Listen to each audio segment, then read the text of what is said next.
And if the High Court can hear this petition, then why should your lordships hear it? No, we are very much disturbed with the way And, High Court has been almost no, the hearing took place yesterday, Maharaj. yesterday, but Yes, what happened on yesterday, But 9th? that's not going to be repeated. Keep- That's not going to be repeated, Maharaj. The question doesn't arise. If it took place yesterday, it will take place tomorrow also. So your lordships will have to now assume that the High Court can't deliver justice. Fine, Maharaj. I'm not saying don't. But Maharaj, your lordships will have to say that, Maharaj. You cannot put words into our mouth. No, I say your lordship. Assume and what we will not No, assume if your is our lordship- business. Of course. Mr. Sibbal. Of course. But I'm not saying, Maharaj, your lordships. Please argue your case. I'm going to argue, Maharaj. What we will. My decide to argument at the initial Please- stage is please proceed that with your argument. this matter should be heard by the High Court.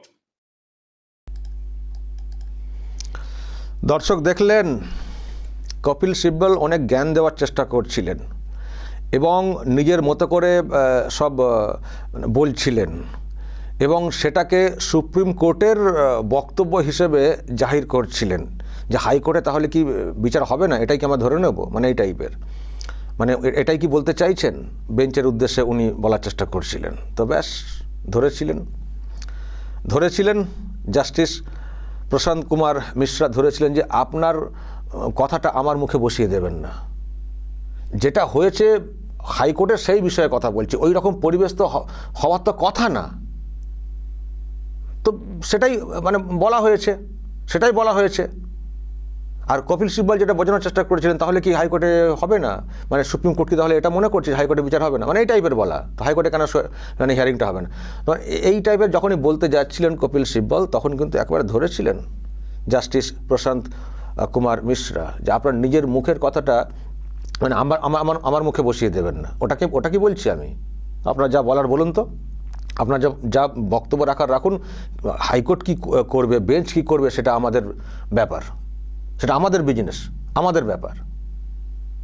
হাইকোর্টে ওটা হয়েছে সেটা মানে যে কোনো মানে court শুনলেই চমকে উঠবে যে একটা হাইকোর্ট, সেখানে হিয়ারিং পর্ব, সেখানে কেন এরকম হবে, কেন জাস্টিসকে উঠে চলে যেতে হবে, কেন এরকম পরিবেশ হবে। আমি দর্শক একটা আগে ভিডিও করেছি, আর একটা মন্তব্য উনি করেছেন যে হাইকোর্টটা কি যন্তর মন্তর নাকি, ওখানে সব লোকজনকে জড়ো করা হয়েছিল হোয়াটসঅ্যাপে চ্যাট করে চলে আসুন। তো সেই জন্যই ওখানে মামলা হয়নি, ইডি সুপ্রিম কোর্টে এসছে উদ্বেগ প্রকাশ করেছে এই বেঞ্চ, প্রশ্ন তুলেছে, তখন আবার কপিল সিব্বল ওই সব বলতে যাচ্ছিলেন, তো ব্যাস দিয়েছেন আচ্ছা করে দিয়েছেন বিচারপতি প্রশান্ত কুমার মিশ্র। তবে দর্শক কি হলো শেষ পর্যন্ত যেটা হলো, আজকে তো হিয়ারিং শেষ হয়ে গেছে, হিয়ারিং শেষে অর্ডারও এসছে একটা, হাইকোর্টে মামলা ফিরছে না, হাইকোর্টে এই মামলা ফিরছে না। কপিল সিব্বল, অভিষেক মনু সিংভিরা চেয়েছিলেন বা কল্যাণ ব্যানার্জিরা চেয়েছিলেন যে মামলা ব্যাক করা হোক কলকাতা হাইকোর্টে। হাইকোর্টে একটা কোর্ট, সেখানে তো কালকে তো শুনানি হয়েছে, হ্যাঁ 9 তারিখে সমস্যা হয়েছিল, কিন্তু কালকে তো শুনানি হয়েছে, ফলে ওখানে কেন শুনানিটা হবে না। ইনারা চেয়েছিলেন যে হাইকোর্টে মামলা ফিরে আসুক, কিন্তু সুপ্রিম কোর্টের এই বেঞ্চ মামলা ফেরায়নি। আজকে হিয়ারিং পর্ব সম্পন্ন করেছে, নোটিশ ইস্যু করা হয়েছে আর জবাব তলব করা হয়েছে, ফের এই কোর্টই এই মামলা শুনবে 3 ফেব্রুয়ারি, পরের মাসের পরিষ্কার ডেট দেওয়া হয়েছে।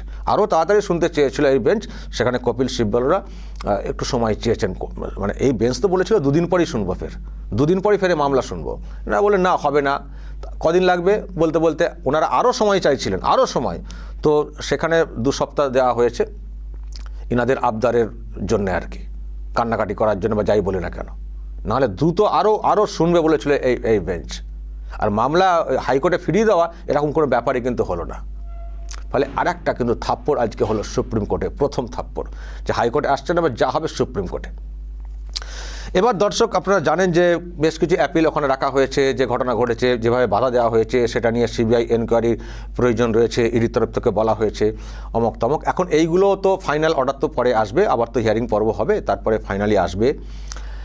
কিন্তু মাঝখানে কিছু বিষয় আমরা যেটা কোথাও বলতে পারি, 1 নম্বর হচ্ছে যে ইডির হাত কিন্তু পুরো খুলে রাখলো ইডির।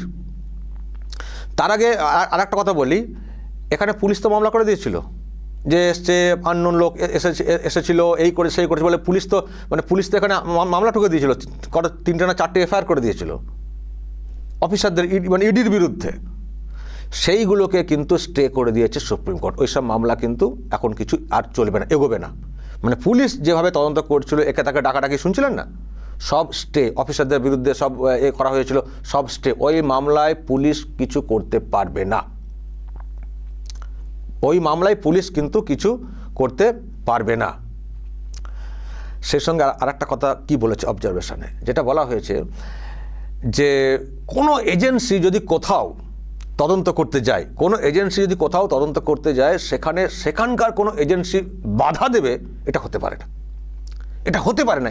এটা করলে আইন শৃঙ্খলার অবনতি ঘটবে। কোনো একটি রাজ্যে ঘটলে সেটা ছড়িয়ে পড়বে, গোটা দেশ জুড়ে একটা অন্যরকমের পরিস্থিতি তৈরি হবে। ফলে এটা হতে পারে না, এটা হতে পারে না। এবং যেটা হয়েছে তার একটা সমাধান দরকার, সেটাও কিন্তু পরিষ্কার বলে দিয়েছেন যে এর একটা সমাধান দরকার, বিহিত হওয়া দরকার যে ঘটনা ঘটেছে। ফলে আজকে মানে মামলার হিয়ারিং শেষ মানে সব শেষ এরকম না, মানে বললাম না 3 তারিখে ফের হিয়ারিং রয়েছে, মাঝখানে জবাবটাও আছে। মানে এটা যে খুব সিরিয়াস ম্যাটার, এটাকে খতিয়ে দেখা দরকার রয়েছে, এক্সামিন করা প্রয়োজন রয়েছে, ব্যবস্থা নেওয়া প্রয়োজন রয়েছে। এটা কিন্তু এই বেঞ্চ একেবারে নিয়েছে দৃঢ়ভাবে যে এর একটা বিহিত হওয়া দরকার রয়েছে। কোথাও কোনো এজেন্সি তদন্ত করতে যাবে, সেটাকে বাধা দেবো, এটা হতে পারে না। হ্যাঁ, সেখানে আর একটা কথা বলেছে, যখন এদের তরফ থেকে বলা হয়েছিল না যে পলিটিক্যাল স্বার্থে এইসব করছে, পলিটিক্যাল কারণে করছে, ভোট এসে গেছে বলে করছে। এখানে একটা অবজারভেশন উল্লেখ করা হয়েছে যে কোনো এজেন্সির এইরকম কোনো উদ্দেশ্য হওয়া উচিত না যে পলিটিক্যাল স্বার্থে কোথাও তদন্ত করতে যাব। কোনো এজেন্সির এরকম কোনো উদ্দেশ্য হওয়া উচিত না যে পলিটিক্যাল স্বার্থে কোথাও কাজ করব, এটা বলেছেন। তো সঙ্গে সঙ্গে বলেছেন তেমনি কোনো এজেন্সি কোথাও তদন্ত করতে গেলে সেটা পলিটিক্যাল স্বার্থে করতে আসছে বলে বাধা দেব, এটা হতে পারে না। বুঝতে পারছেন কোথায় কোথায় ঠুকেছেন বিচারপতিরা? যে যখন বলা হচ্ছে যে পলিটিক্যাল স্বার্থে, ঠিক আছে, পলিটিক্যাল স্বার্থে কারো যাওয়া উচিত না, তদন্তের স্বার্থে মানে সত্যিকার তদন্তের প্রয়োজনে যাওয়াটা উচিত, কিন্তু এটাও আপনাদেরকে মাথায় রাখতে হবে তদন্ত করতে এসছে তাদের লিঙ্ক অনুযায়ী, তাদের ভিত্তি অনুযায়ী, কিন্তু পলিটিক্যাল স্বার্থে এসছে বলে বাধা দেব, এটা হতে পারে না। এটাও কিন্তু পরিষ্কার বলে দেওয়া হয়েছে। ফলে দর্শক, আমি যেটা বলতে চাই সব মিলিয়ে সেটা হচ্ছে যে ইডির হাত কিন্তু পুরো খুলে রাখলো সুপ্রিম কোর্ট, পুরো খুলে দিল যে এবার তুমি যাও, যেখানে খুশি যাও, তদন্ত করো, বাধা দিলে আমরাও দেখব। পুরো খুলে দিল, কারণ অবজারভেশন দিয়ে দিয়েছে, বলে দিয়েছে বাধা দেওয়াটা উচিত না, এটা এরকম করা যায় না, এরকম করলে আইন শৃঙ্খলার অবনতি ঘটবে, এটা একটা প্যাটার্ন হয়ে যাবে, সবাই সবার রাজ্যে এরকম বাধা দেওয়ার চেষ্টা করবেন। তাহলে কি হবে, যারা অপরাধী তাদেরকে আড়াল করা হবে।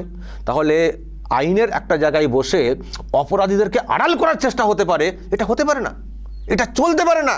যে তুমি আইন শৃঙ্খলা মেনটেনের একটা জায়গায় বসে থাকবে আর সেখানে অপরাধীরা থেকে যাবে, তাদেরকে আড়াল করবে, এটা হতে পারে না। এটা এক জায়গায় শুরু হলে এটা ছড়িয়ে পড়বে গোটা দেশ জুড়ে, একটা আইন শৃঙ্খলার অবনতি ঘটবে। তো এটা হতে পারে না। তো পুরো এই ধরনের সব কথা বলেছেন বিচারপতি মিশ্র, উনিই বলছিলেন বেশি কথা, পাশে যিনি ওনার সঙ্গে পরামর্শ হচ্ছিল।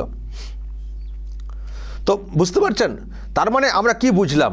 এবং সেই সঙ্গে বলা আছে সমস্ত ফুটেজ যা সব হয়েছে সংরক্ষণ করতে হবে, সমস্ত ফুটেজ সংরক্ষণ করতে হবে, আশপাশের ফুটেজ যেখানে তদন্ত চলছিল তার আশপাশের এলাকার ফুটেজ সংরক্ষণ করতে হবে, সমস্ত ফুটেজ সংরক্ষণ করতে হবে, সব রাখতে হবে। তার মানে এই বেঞ্চ, যেটা আমি কাল থেকে বলে আসছি, কড়া বেঞ্চ, মিলছে তো দর্শক কথাটা? কালকে বলেছিলাম না কড়া বেঞ্চ। কেউ হয়তো বলবেন কড়া বেঞ্চ তো অর্ডার দিল না কেন এক্ষুনি গ্রেপ্তারের? আরে বাবা, এত অধৈর্য হলে কিন্তু মুশকিল আছে।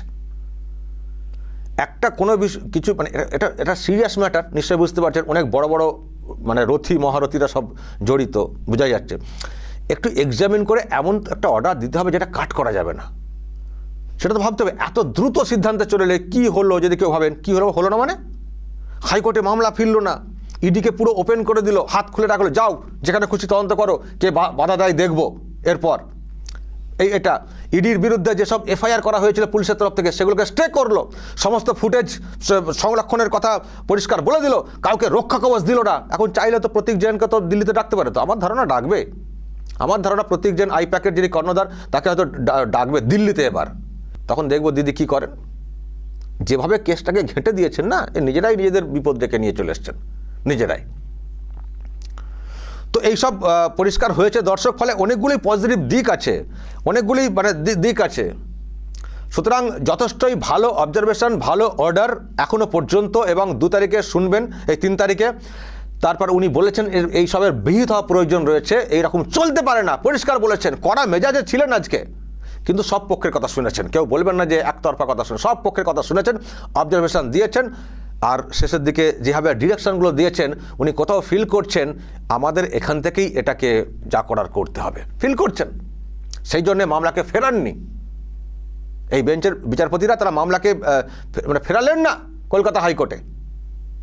আর বাকি সব যারা ছিলেন, কপিল সিব্বল, মনোজ সিংভি, কল্যাণ ব্যানার্জি, সব চলে এলেন, কাচুমাচু হয়ে চলে এলেন, মামলা ফিরল না। এবার কি হবে, এবার কি জবাব দেওয়ার আছে দেবেন। তবে যে নজির তৈরি করেছেন মুখ্যমন্ত্রী এবং তার পুলিশের অফিসাররা, আমার মনে হয়, আমি আশাবাদী এই বেঞ্চ শেষ পর্যন্ত একটা ব্যবস্থা নেবে যাতে করে এই ধরনের ঘটনার পুনরাবৃত্তি আর না ঘটে।